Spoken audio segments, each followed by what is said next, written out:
الخوف والجوع ونقص من الأموال والأنفس والثمرات وبشر الصابرین۔ اللہ رب العزت نے ارشاد فرمایا کہ میں تمہیں آزماؤں گا نعمتوں سے، خوف سے، نقصان سے، مال دے کر، مال لے کر، اور یہ تمہاری آزمائش کی جائے گی۔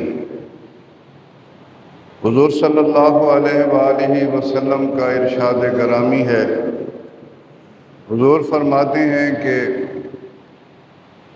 اللہ رب العزت کسی کو زیادہ دے کر آزماتا ہے اور کسی کو کم دے کر آزماتا ہے اور کسی کو نہ دے کر بھی آزماتا ہے۔